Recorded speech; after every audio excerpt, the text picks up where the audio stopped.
Rafale को लेकर आई अब तक की सबसे बड़ी खबर। तुर्की के उड़ेंगे होश, ग्रीस को मिला तबाही मचाने वाला राफेल।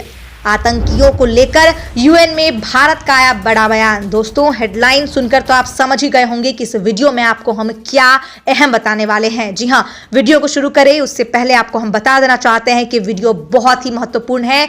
आज जो राफेल को लेकर खबर आई है ना दोस्तों, वो सुनने वाली खबर है और आपको बता देना चाहते हैं कि ये बहुत अहम बताया जा रहा है। जी हां, जैसा कि आपने हेडलाइन सुन ही लिया है कि तुर्की के होश उड़ गए हैं। ग्रीस को ऐसा राफेल मिला है जिससे तबाही मचने वाला है और अपनी सैन्य सुरक्षा में जो ग्रीस ने इजाफा किया है ना दोस्तों, वो बात मानने वाली है। और इसके साथ ही यूएन में भारत ने आतंकवादियों को लेकर जो बयान दिया है ना, वो सुनने वाली बात है दोस्तों। तो कुल मिला के इस वीडियो को बहुत अहम हम इसीलिए कह रहे हैं क्योंकि राफेल को लेकर अब तक की सबसे बड़ी खबर आ चुकी है।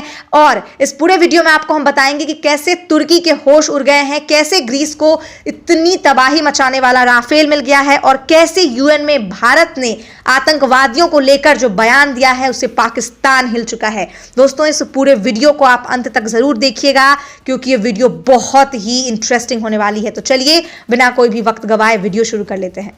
दोस्तों, अमेरिका के F-16 और रूस के S-400 मिसाइल डिफेंस सिस्टम के बलबूते पर ग्रीस को आंखें दिखाने वाले तुर्की को अब करारा जवाब मिल गया है। जी हां, ग्रीस को फ्रांस में बने अपने पहले 6 राफेल लड़ाकू विमान मिल गए हैं। आपको बता देना चाहते हैं कि ग्रीस इस लड़ाकू विमान के आगमन की तैयारी बहुत समय से कर रहा था और जिस तरह से 6 राफेल लड़ाकू विमान ग्रीस को मिले हैं फ्रांस से, वो अहम बताया जा रहा है क्योंकि ग्रीस और तुर्की के बीच जो अभी हालात हैं उसको देखते हुए इसके मद्देनजर जो राफेल विमान ग्रीस को मिला है वो बहुत अहम बताया जा रहा है, जिन्होंने बुधवार को सेंट्रल एथेंस के एक्रोपोलिस के ऊपर से उड़ान भरी।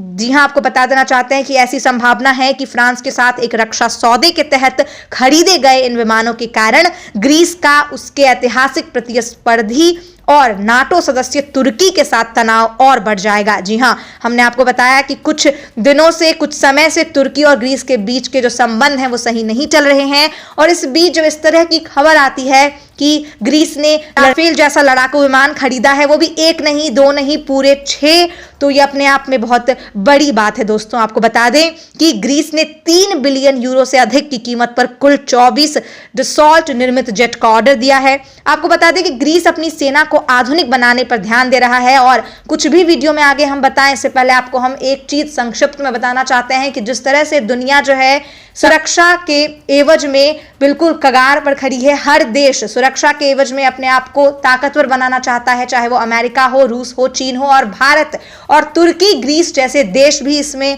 आते हैं।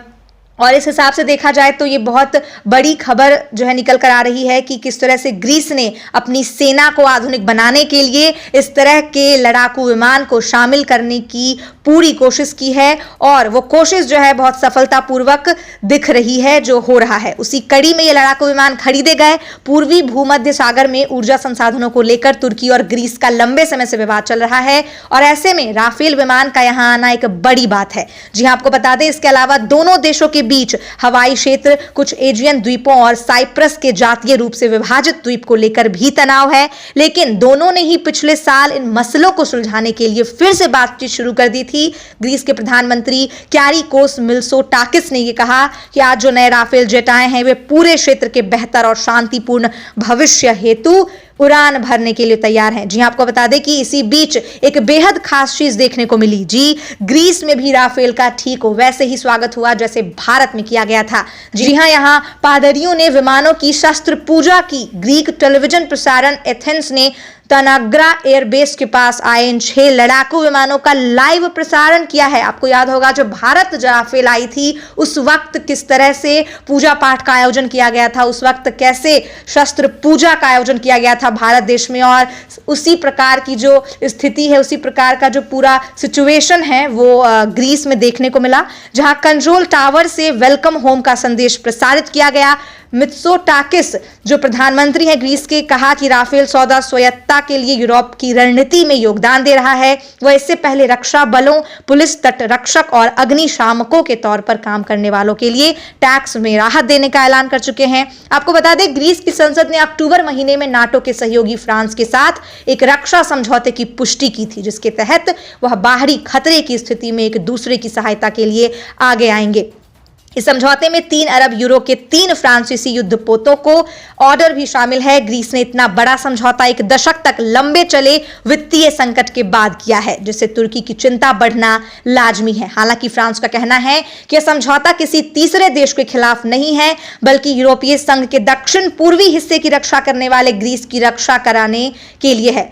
दोस्तों, अब दूसरी खबर जो निकल कर आ रही है वो आपको बता देना चाहते हैं कि संयुक्त राष्ट्र में भारत के स्थायी प्रतिनिधि टी.एस. तिरुमूर्ति ने यह कहा कि अलकायदा के संयुक्त राष्ट्र सुरक्षा परिषद द्वारा प्रतिबंधित पाकिस्तान स्थित लश्कर-ए-तैयबा और जैसे मोहम्मद जैसे आतंकी समूहों के साथ संबंध लगातार मजबूत हो रहे हैं। उन्होंने इस ओर भी ध्यान दिलाया कि अफगानिस्तान के हालिया घटनाक्रम से आतंकी समूहों को दोबारा ऊर्जा मिली है। उन्होंने कहा कि आतंकियों को आपका आतंकी और मेरा आतंकी के रूप में वर्गीकृत करने का दौर समाप्त हो चुका है। उनके मुताबिक आतंकवाद और अंतर्राष्ट्रीय संगठित अपराध के बीच संबंधों का पूरी तरह संज्ञान लिया जाना चाहिए और पूरी तरह ताकत से निपटा जाना चाहिए। दोस्तों, संयुक्त राष्ट्र में भारत के अस्थायी प्रतिनिधि ने ग्लोबल काउंटर टेररिज्म काउंसिल द्वारा आयोजित सम्मेलन में यह कहा कि इस्लामिक स्टेट ने अपनी रणनीति को बदल दिया है, जिसका ध्यान अब सीरिया और इराक में पैर जमाने पर है और इसके क्षेत्रीय सहयोगी अपने विस्तार को मजबूत कर रहे हैं, खासकर अफ्रीका और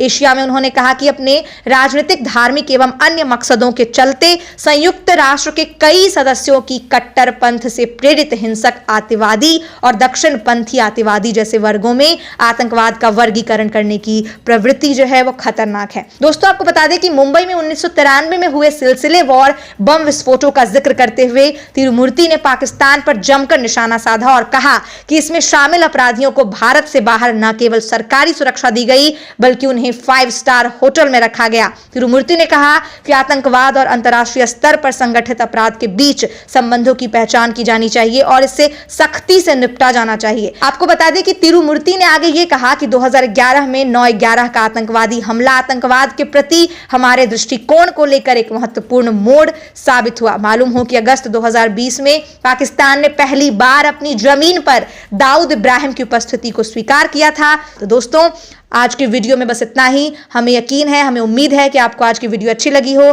अच्छी लगी तो लाइक जरूर करिएगा और हमारे चैनल को सब्सक्राइब करना बिल्कुल नहीं भूलिएगा। मिलते हैं आपसे अगली वीडियो में। धन्यवाद। जय हिंद।